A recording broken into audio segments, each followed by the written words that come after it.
Hello and welcome back to Leo's Book Reviews. This week we are finishing up the Blueberry Stories by Carl Hester with Valegro Going for Gold and Valegro the Legend, which is absolutely true, by the way. As usual, I will have the written reviews linked for you down below in the description for both Facebook and Goodreads, depending on which you prefer. So this is book 5 and 6 in the series. This is wrapping up the series. Going for Gold focuses on Valegro's first Olympics. This was 2012, I believe, in London.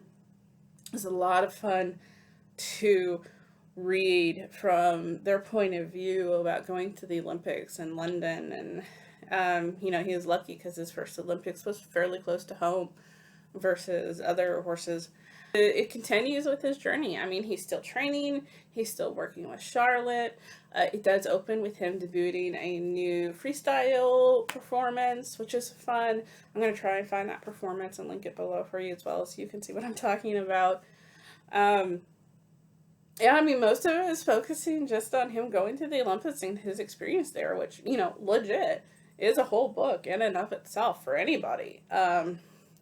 It was fun for me as an adult just seeing all of everything that does go on in the Olympics and what the riders do and how they handle the pressure and all of that fun stuff.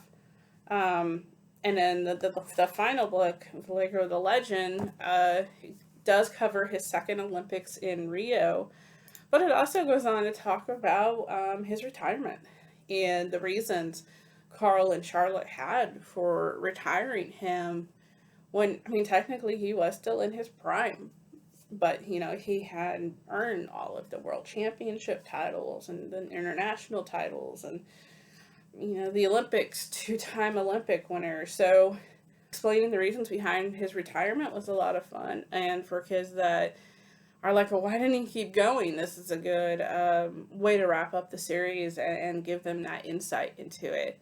And like I mentioned before, Carl and Janet make an attempt to really give a emotional situation for kids to help learn from Blueberry. In one book, his friend Orange has to leave and go on to a different part of his life.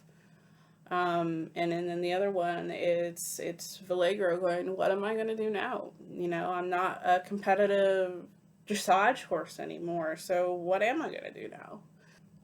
And learning how to cope and work through those emotions is, I think, really beneficial for kids to have an example to read. So, again, if you have a horse kid or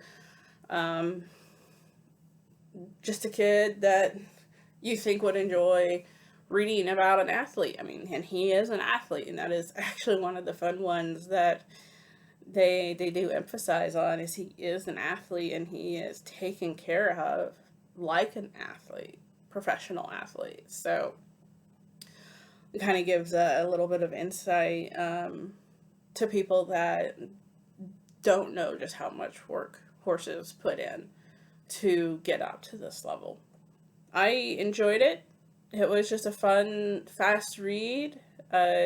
If you don't particularly care for reading children's books, but still want to know about Valegro, there is a Valegro book out there by Carl Hester written for adults. Charlotte Dujardin also has The Girl on the Dancing Horse, about her life with Valegro and her experiences. So I have not read those personally, but I'm sure they've been well received, so I assume they're well written. So wrapped up the Blueberry Stories. First actual series I've finished in a while, so that was actually a nice little accomplishment for myself. So,